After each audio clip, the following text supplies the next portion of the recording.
and welcome to World Insight with me, Tian Wei, coming to you live from Beijing on CGTN. Coming up on today's program, China's top diplomat heads for the DPRK barely a week after the breakthrough inter-Korean summit. Can China help keep the peninsula's diplomatic momentum going with an eye on complete denuclearization?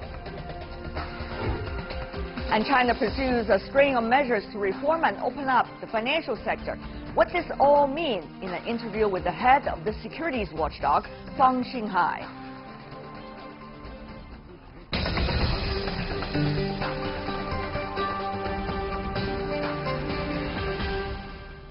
You're watching World Insight on CGTN. I'm Tian Wei. We begin our show today in the Korean Peninsula, where the world kept an eye on a series of breakthrough diplomatic events. Chinese State Councilor and Foreign Minister Wang Yi will visit the DPRK on Wednesday. The visit comes after the historic inter-Korean summit, where both leaders vowed to completely denuclearize the peninsula ahead of another summit between the DPRK and the U.S. Before we get down to business for a discussion with our panelists, here's a quick look at the latest information. Unprecedented diplomatic momentum in the Korean Peninsula. Chinese Foreign Minister Wang Yi will visit the DPRK from Wednesday to Thursday at the invitation of his counterpart, Ri Yong-ho.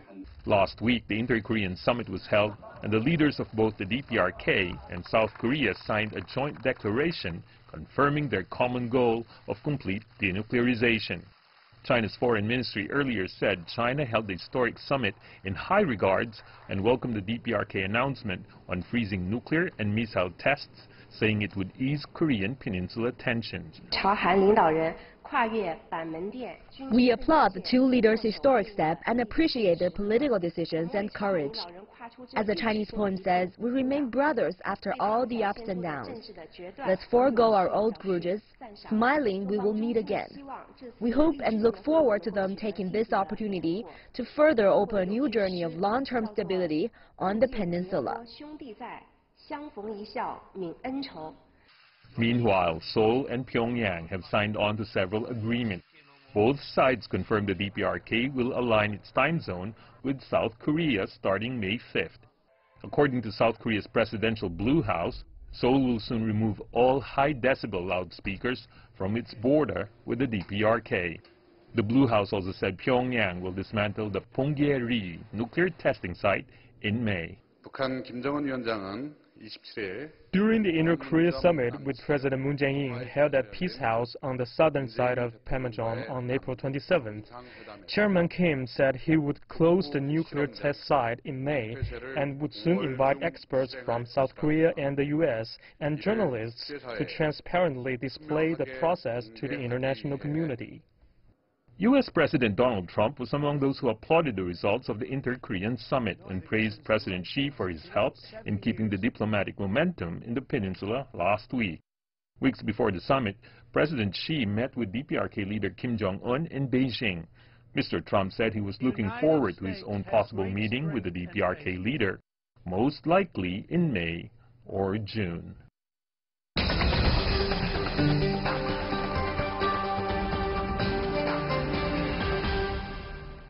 For more on the Chinese State Councilor and Foreign Minister Wang Yi's visit to the DPRK, with us in our Beijing studio, Da Wei, who is the Director of the Institute of American Studies from the China Institute of Contemporary International Relations. Sir, welcome to our program. In Medford, we have Sun Young Lee, a Kim Koo Korea Foundation Professor of Korean Studies at Fletcher School at Tufts University. Welcome. In Los Angeles, we are joined by Jonathan Pollack, the interim SK Korea Foundation Chair in Korea Studies at the Center for East Asia Policy Studies and a Senior Fellow at the John Thornton China Center, Brookings Institution. Welcome as well. I want to start with you, Mr. Da, here in Beijing.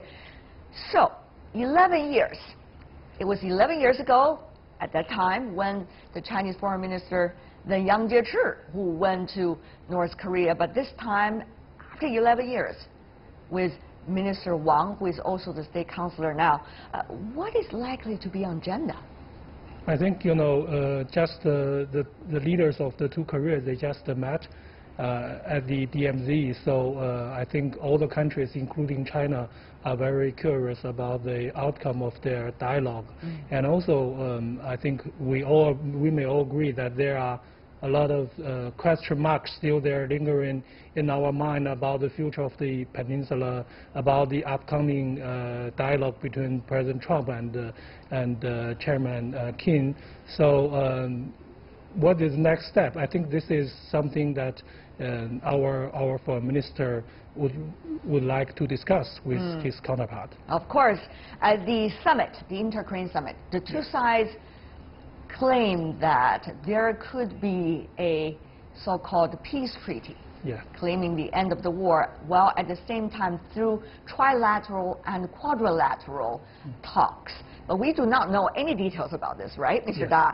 So, Professor Lee, from your perspective, what role has China been playing so far in terms of looking at the apparent breakthrough that we have witnessed over the past few weeks?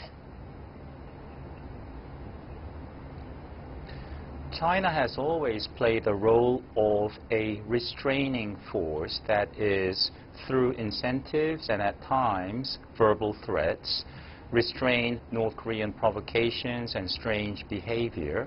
So China has been a moderating force, as the Soviet Union used to be during the Cold War. So it's no surprise that China and North Korea are discussing the outcome of the summit meeting last Friday and discussing how to move forward. At the same time, North Korea has defied China repeatedly throughout history. It's very hard for China to control North Korea. The notion that China, as the patron state, is able to command, control the client state, this is not really borne out in history. So North Korea could cause problems in the future as well. Mr. Pollack, here's the thing.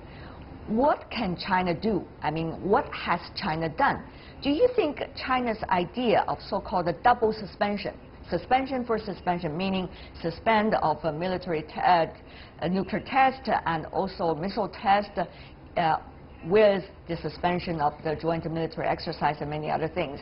So has that idea worked if you look at what is going on now? Or this is quite a coincidence to what China earlier has been suggesting?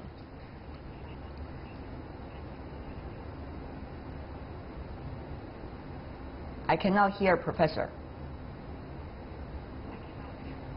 Okay, let's go to Professor Pollack a bit later. We cannot hear you right now. I'll let the technicians to try to adjust the volume.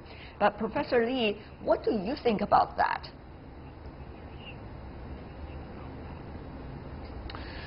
Well, a freeze, of course, is a good thing, better than continual tests, but at the same time, it's really no concession.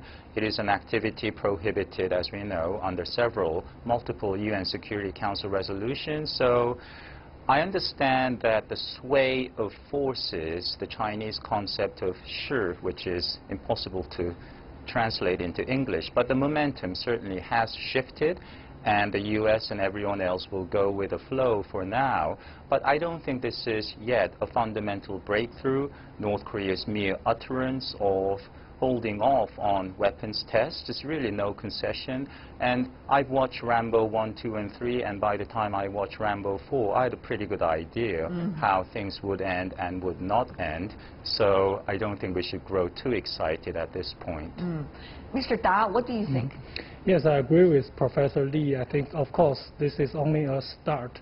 But of course, it's a good thing. It's a good start, you know, for the better, stable Korean peninsula situation. It's better than, you know, last year. It's better than several months ago. And China, of course, called for due suspension, as you said.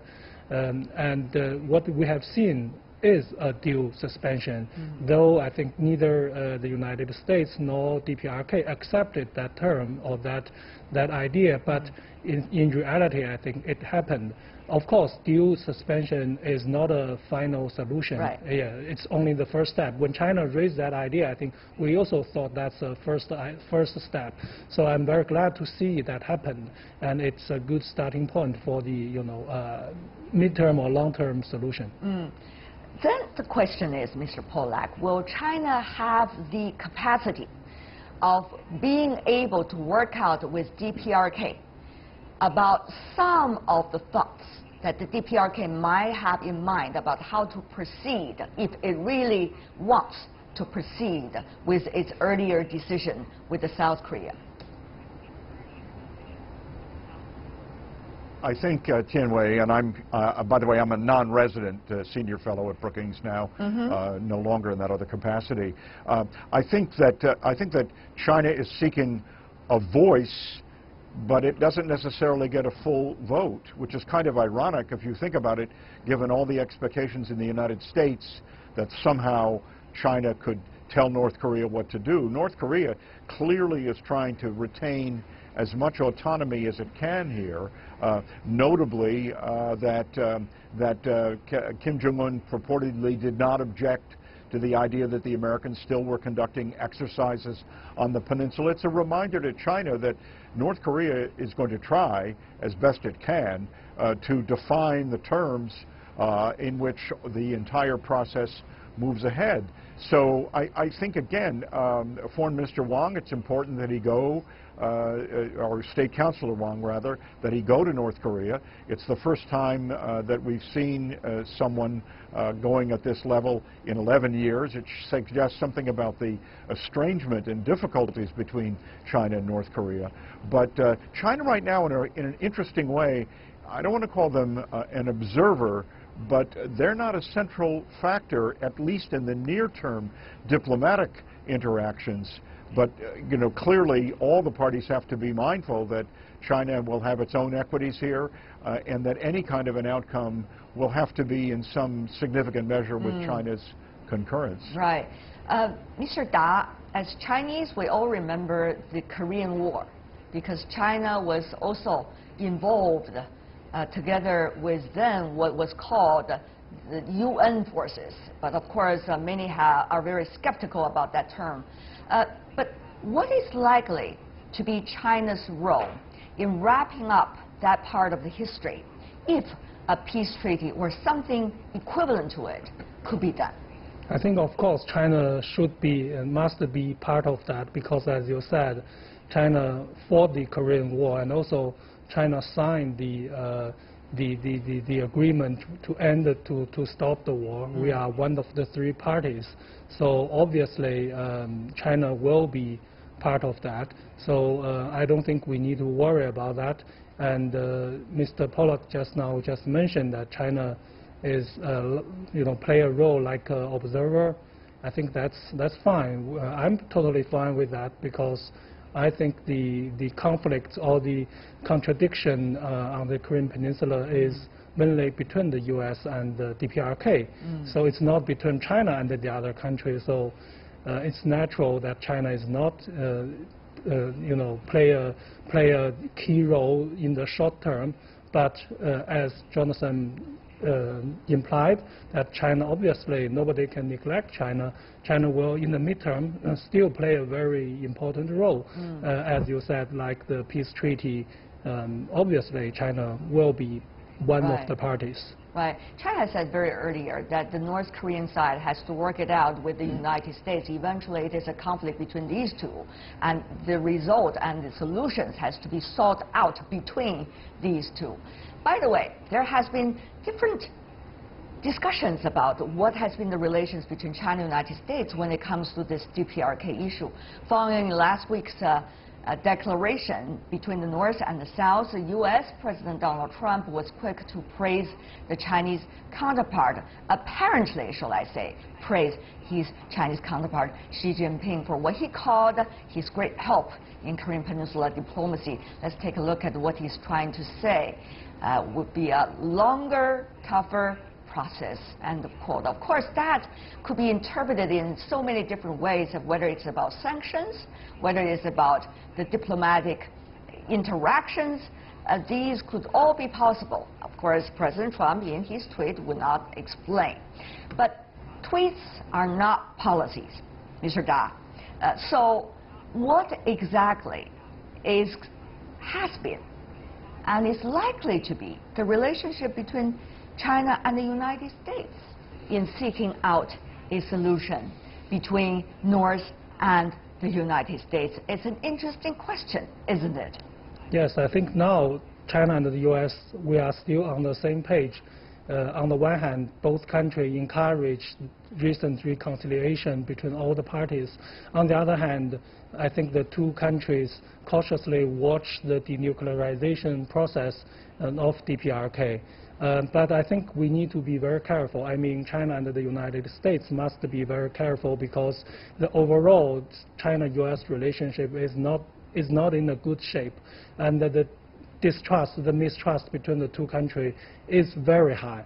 So it's critically important for the two countries to maintain the strategic communication on this Korean Peninsula issue, because there's still a long way to go, and I think there are suspicious towards the other side in each country. So I think, you know, if we lack this kind of communication, probably we will our path we will risk to diverge our risks. That will be dangerous for all the parties.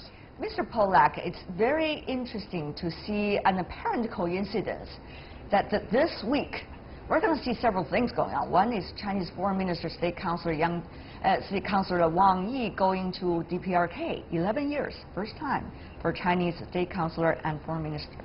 The other thing is to see the U.S. delegation to come to China to discuss so-called trade disputes, if not what some call trade war. So it's very interesting to see the bilateral relations are trying to deal with all of these tasks at the same time.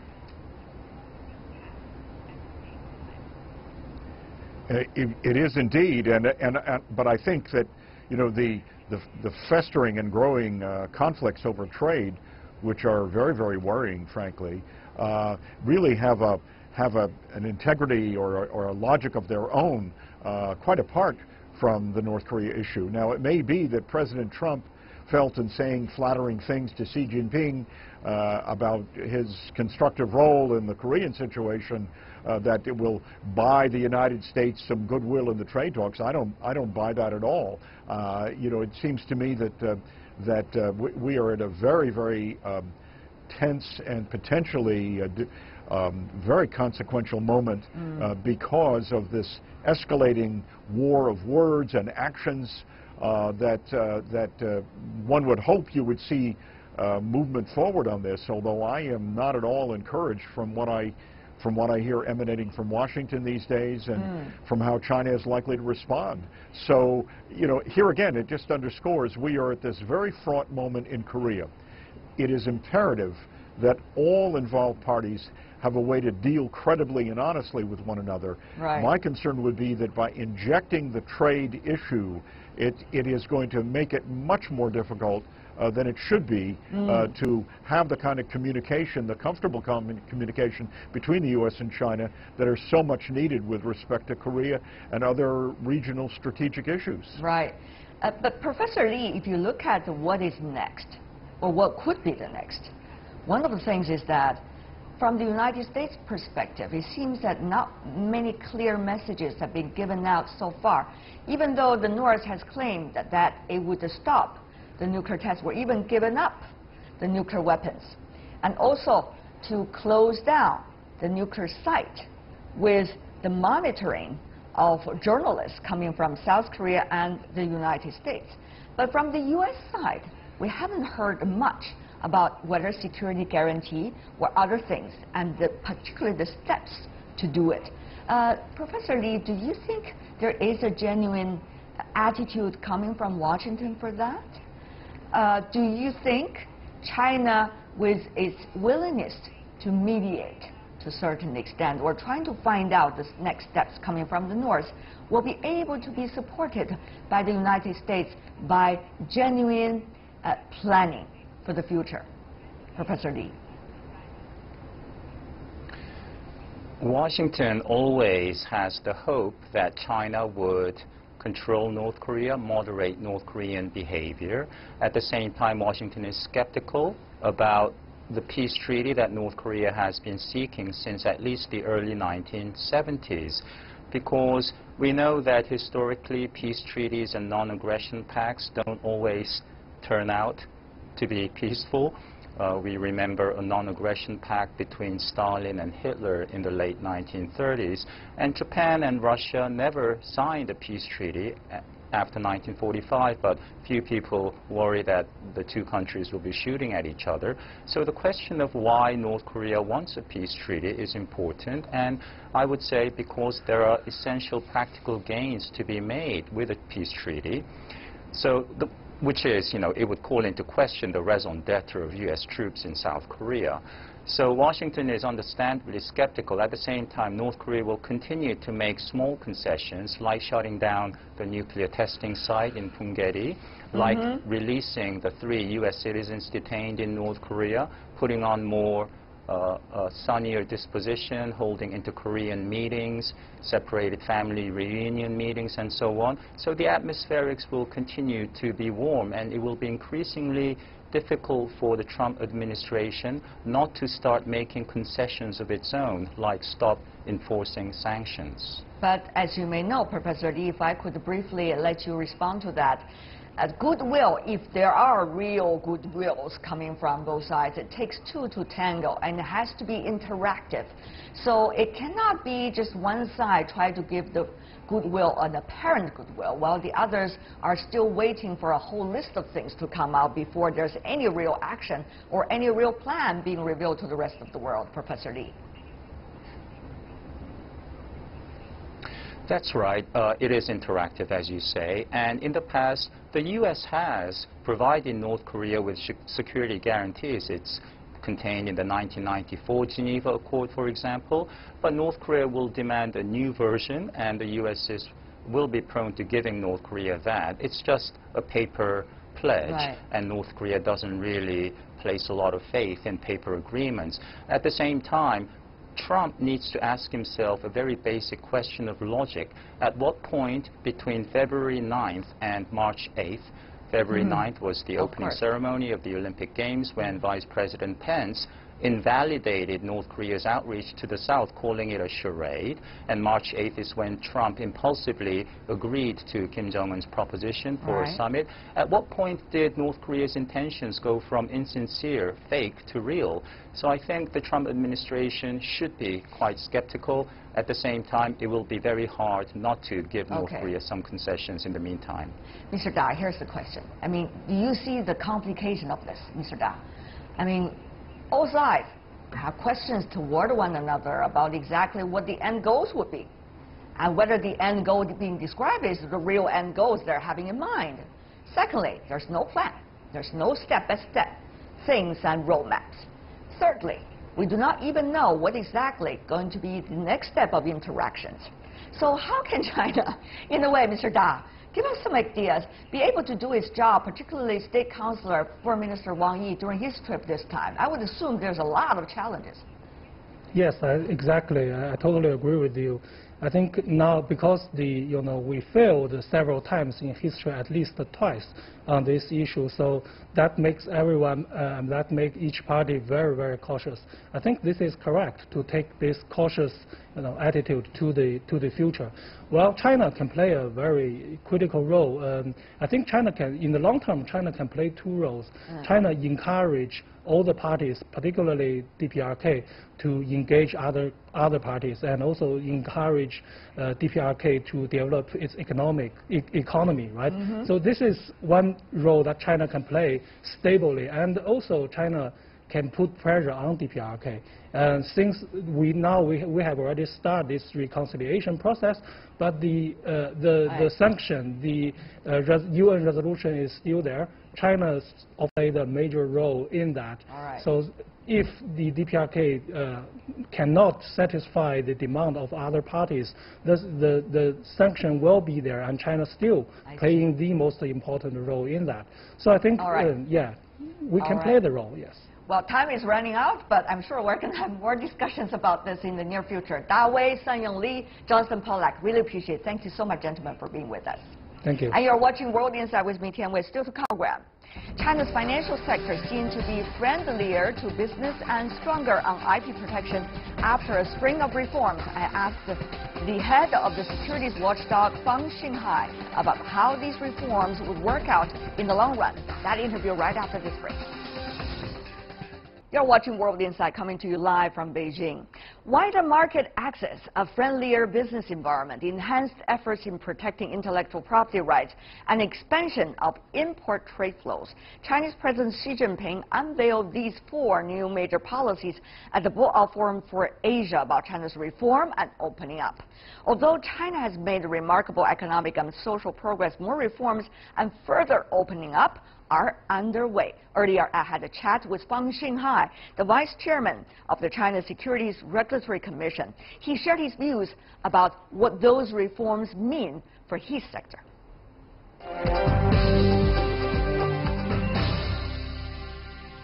Once they're implemented, the Chinese financial sector will be much stronger, much more vibrant, and much more international. And if we continue on that direction, I think China's financial sector has the capability to change the landscape of the world financial market. There is the so-called increasing the equity gap and also opening of more space for the international financial institutions, opening up the insurance industry, and many of the others. But the question is, how fast? What pace? What are the barometers? What is the timeline? I know this is something that a lot of international firms are very concerned with. As the President said, what we promised last November when President Trump came to Beijing would be implemented in full by the end of this year. So this is a firm timeline. Right? And as far as the CSRC, which I work for, is concerned, we will implement what we promised by the end of June. Now, the President also said that China would open up in insurance more and in capital markets more.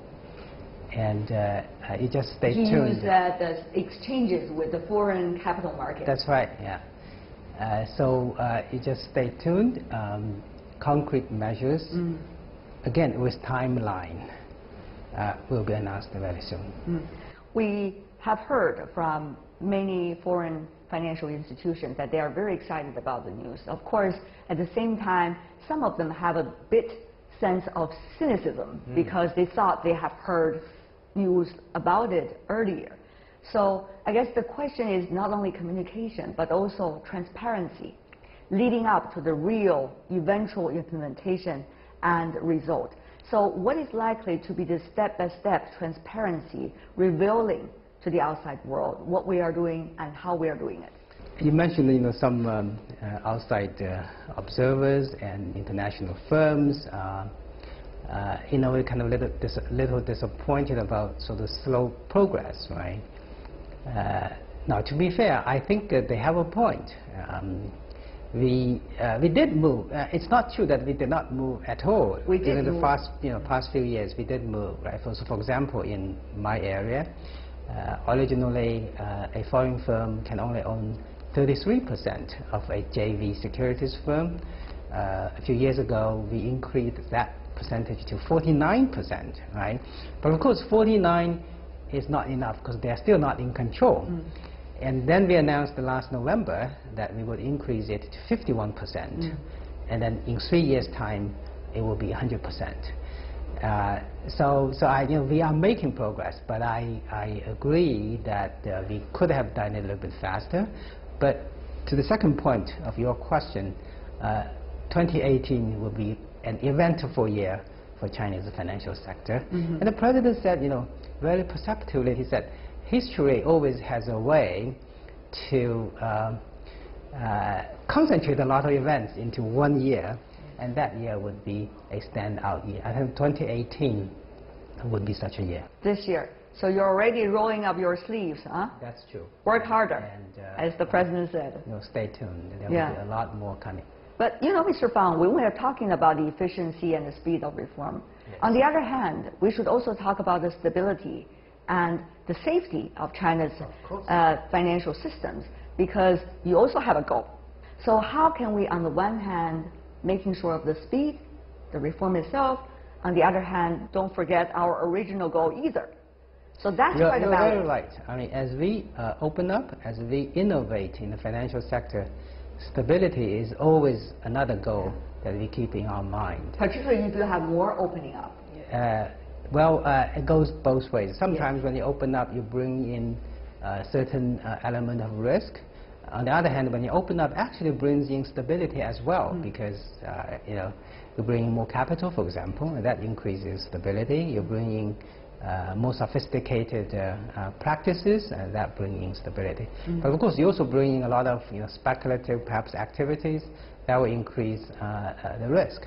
So we always make sure that the financial sector in China can progress in a stable way. And I think we are very well positioned to achieve stability in China because, as you know well, our government is a quite strong government. We take preventative, preemptive actions in a timely manner, right? And also in a way that is quite decisive. Right. So if you look at the past 40 years, for example, China is perhaps the only developing country that has completely avoided a big financial crash. I mean, we have instabilities, we have jitteries, but we have avoided financial crash. And I think that is not a small achievement. With the institutional reform, of course, security is still on the one hand, but on the other hand, the banking and insurance are being put together. Yes. So what would this mean? Particularly, for example, Mr. Fang, your relationship with your colleague from the banking and the insurance areas. I think the new structure of financial regulation is clearer than before. In regulation, you regulate basically two things: financial markets and then financial institutions. And with banking and insurance putting together, the regulation of financial institutions, financial firms, are a lot more integrated. So you can erase the regulatory gap between these different institutions. The CSRC has been kept intact, I would say, because our original task was to regulate financial markets, and that remains our task.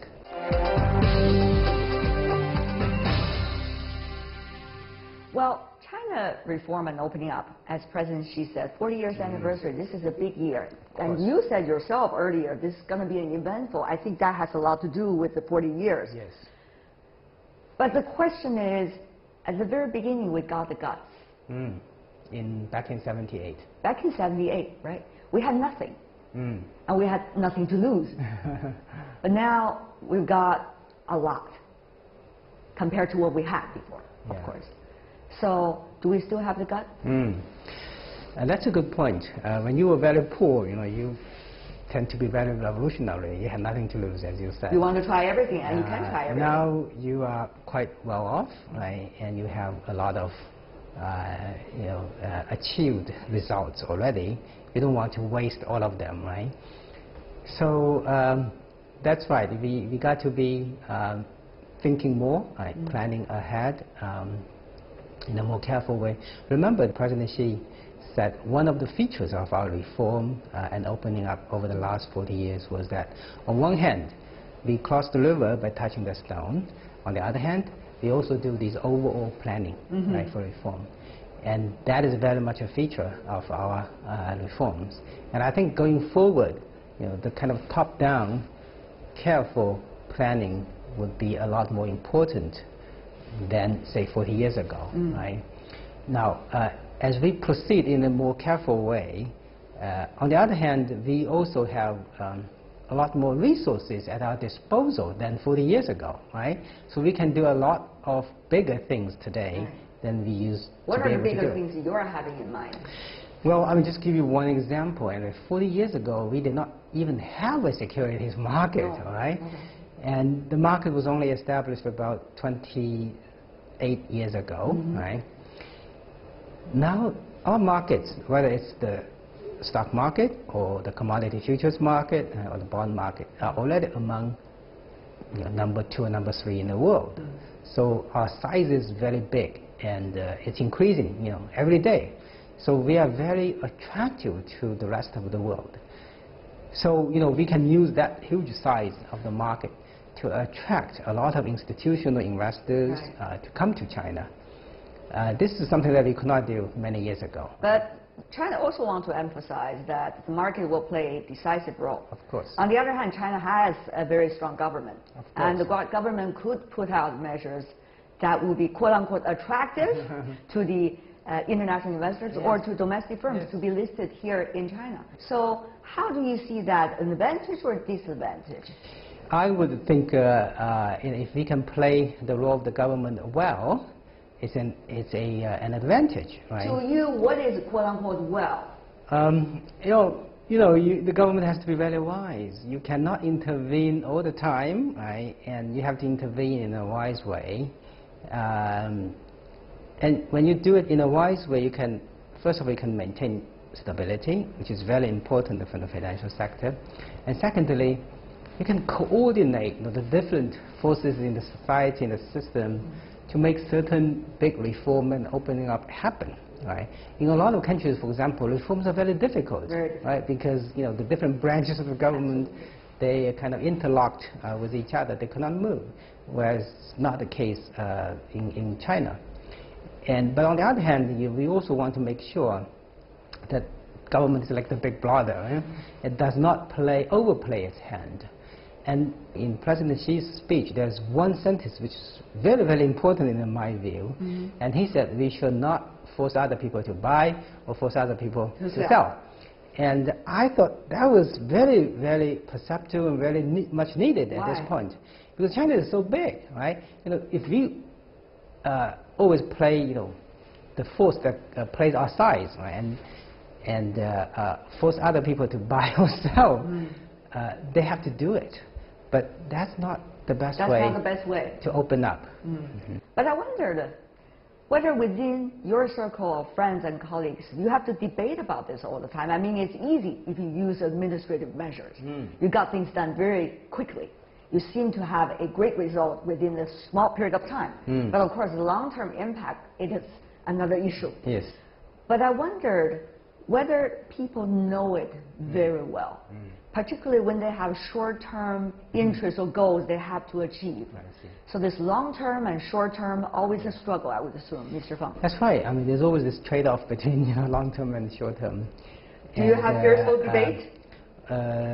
Well, it's not very much manifested in internal debates. Usually, people make that kind of trade-off, in a unspoken way, I would say. Right? That's how bureaucracy operates.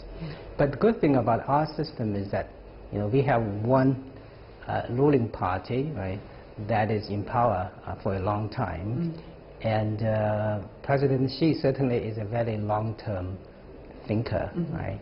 And he cares about the long-term interest of the country.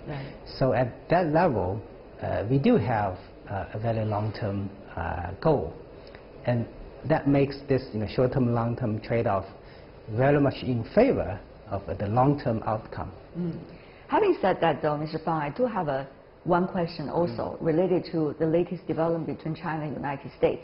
Of course, it is a trade conflict. It's not necessarily related to your field, and yet it has a connection to your field. We see the turbulence going on in the international markets. It has. On the other hand, if the two economies, the biggest in the world, are not necessarily seeing eye to eye to one another, there's going to be big problem in the financial markets. So, Mr. Fang, what do you make of the latest? Did I hear you know, when some country announces certain tariffs, you notice that the financial markets of that country actually got hammered. Absolutely. Very much. So I guess the lesson is clear that in this very interconnected world, things go both ways, right? And you have to be very careful about the negative impact on your own economy when you try to hit another economy. So the best way to resolve these disputes is through negotiation. But there is financial risks, as we say. Well, of course, you want to... How can you avoid, if you are thinking the long term, if the other party wants to pick up a fight, how can you avoid and think prehand about preventing the risks?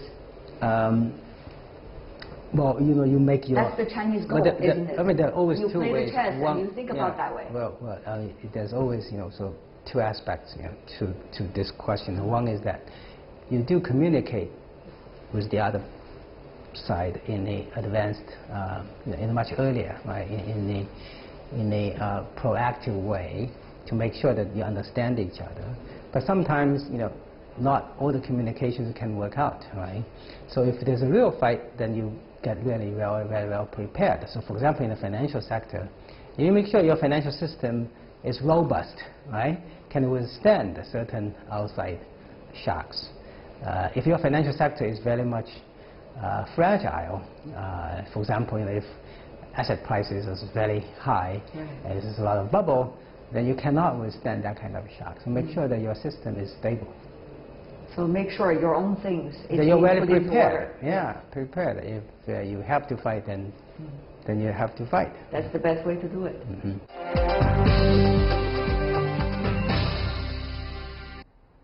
That's an excerpt of my earlier interview with Fang Xinghai, Vice Chair of China's Securities Regulatory Commission at the Boao Forum. That is all the time we have for today. If you'd like to see more, try to find us World Insights CGTN into your search engine or check out our YouTube channel. Also follow us on Twitter, Facebook, and Sina Weibo. From me, Tian Wei, and everyone on World Insight team, thanks for watching, and tune in again next time for insights across China and around the world. Good night.